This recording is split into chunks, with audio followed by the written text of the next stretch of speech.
Assalamualaikum warahmatullahi wabarakatuh and a very good evening to all ladies and gentlemen. Welcome to our forum today.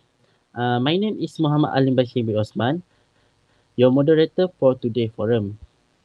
Before we start our forum, I will introduce two of our invited panel today, which is Miss Munirah binti Abdul Rahim from Badan Warisan Malaysia and Mr. Fidaus bin Haini from Ministry of Tourism, Arts and Culture. As you all know, in our country Malaysia, there are many historic places and monuments such as A Famosa, Saint George Church, Fort Cornwallis, and many more. But today we will talk about one historical place, and that is Kampung Laut Mosque. For your general knowledge, Kampung Laut Mosque was built in 18th century without using any nails, and it also one of the oldest mosques in Malaysia and Southeast Asia. Moreover, this mosque was built by using elements of archipelago architecture. Other than that, Kampung Laut Mosque was originally located in Kampung Laut at Tumpat, but relocated at Kampung Nilampuri at Kuala Krai after part of the mosque was severely damaged because of a big flood known as Bah Air Merah on the year of 1926. To start our forum today, Mr. Fidaus, as you are from Ministry of Tourism, Arts and Culture, can you tell us a little bit of additional info about this place? Maybe in terms of architecture. Thank you, Mr. Moderator. Good morning, everyone. Once again, I am Muhammad Firdaus bin Haini from Ministry of Tourism, Arts and Culture. To answer your question, as you have said before, this mosque was built with elements of archipelago architecture. It is a basic structure with only four pillars supporting a three-story roof made of rumbia leaf. For those who don't know what is rumbia leaf is, you can just Google it. Or I can say that they are a type of leaf that was mostly used by the ancients to build houses. Its area, its area is only 400 square feet. By the end of the 19th century, the mosque became an important religious center, and the and the mosque was enlarged to include additional prayer rooms, rows, foyers, and towers. 20 pillars were built to support this additional construction. This additional construction uses a very unique tebuk pasak technique. It is built a wood but does not use even a single nail. The rhombial roof was converted to a tile roof because the tile roof was stronger than the rhombia roof. That's all some unique information for you to know how special this Masjid Kampung Laut is. Okay, thank you, Mr. Fidaus, for the additional info just now. We will move to Q&A session. Ms. Munira, for the question one, why is it important to protect archaeological sites? Okay, thank you, Mr. Moderator. Why is it important to protect archaeological sites? Is it because we can provide a lesson to the community, especially our youngest generation? Why I'm saying our youngest generation? Because they are our future. Every building or monument has its own history, and we should lesson from the building history. Although some of the building only show black event, but if we appreciate the history behind the building and take a lesson from the black event, we will move forward without repeating the mistake that has happened but previous societies. Let's not forget that this monument, which is Masjid Kampung Laut, is also one of the oldest mosques in ASEAN. Secondly, is it important to protect the artifact and other material that are located within the archaeological site? These artifacts have tremendous historical value and such as they may be valuable to looting by people who see the artifact as having monetary value. In addition, the material within the site can also be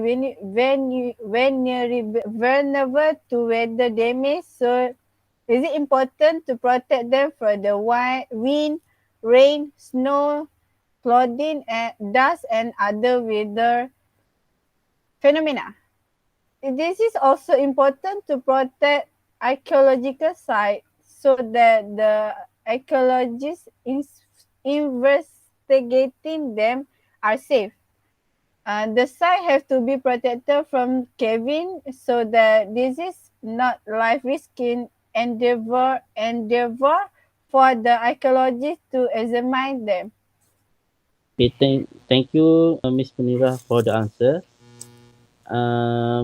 For the second question, Mr. Fidaus, why should we preserve the place? We should preserve the place because it is a very meaningful historical relic and many new things can be learned. For example, in terms of structural construction, even without using a single nail, this Masjid Kampung Laut can survive to this day.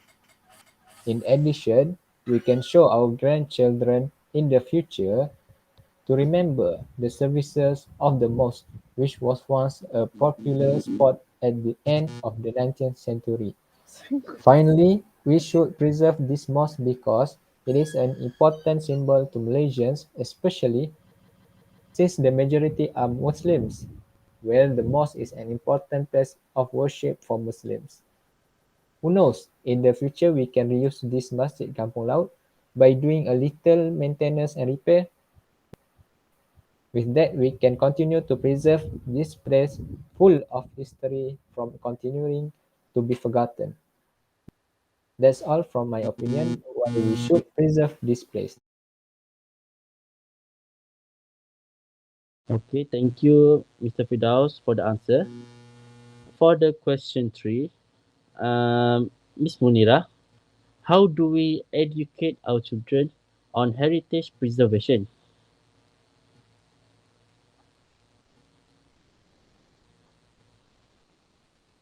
Uh, mic off. Your mic off. Sorry. In my opinion, we can educate our children on heritage by bring them to the historical place. Children begin to learning processing simple information as young as the age of 2, and the most children begin to read by 6 or 7 years old.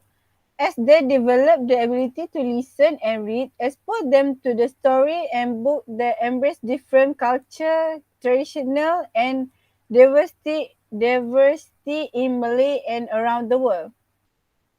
Em, em, embraces your children in the culture and history of Masjid Kampung Laut because we want them to discover and experience Malaysia diverse heritage display in wide array of country, race and religion. Children learn better when they have fun. Art is so intrinsically intertwined and integral part of every culture and heritage. Embarking of the craft project together and explore traditional art is a great and fun way to engage your kid to learn about the culture, heritage and the history behind it.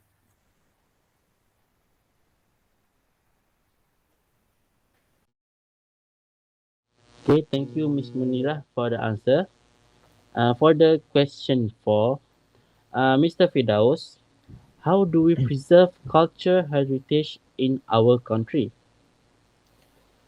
From my point of view, there are various ways to preserve the cultural heritage in our country. Among them are repairing historical relics that have been damaged. or decaying so that the place can last longer and can be used as a cultural attraction for tourists inside and outside Malaysia to better know our history. Next, preserve the local museum by organizing various events to attract the public to visit the museum and at the same time introduce the local heritage culture so that it plays fresh in their minds and not lost to time. If you want to be seen in terms of education, the initiative that can be taken is to apply the subject of the history of the country's cultural heritage into the student learning system, either at the high school level or at the university level. This is because to preserve the country's heritage culture in the young so that they can continue to introduce the country's history to the public in the future.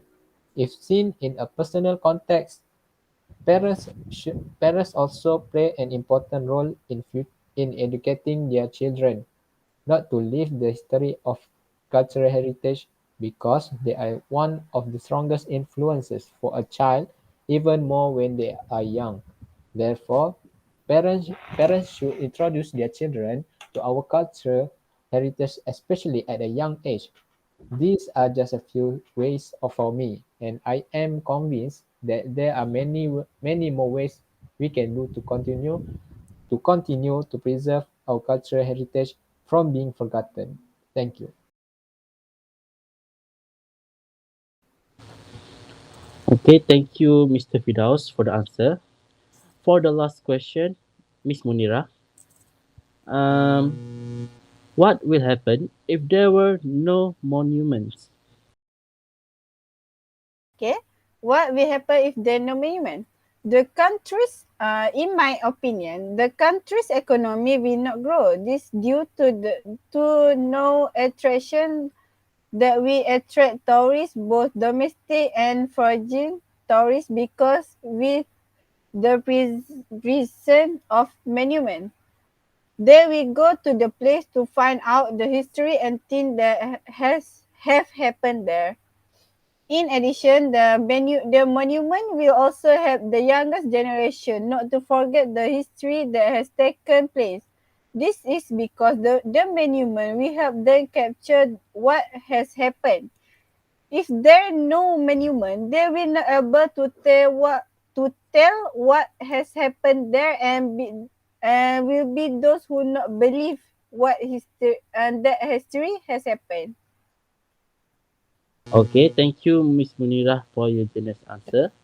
And that's all for today. Thank you to all the audience that still stick with us in this forum from start to finish. I hope this forum will help you to gain a bit of information about Kampung Laut Mosque that was mentioned today. We will meet again sooner or later in another forum with another story.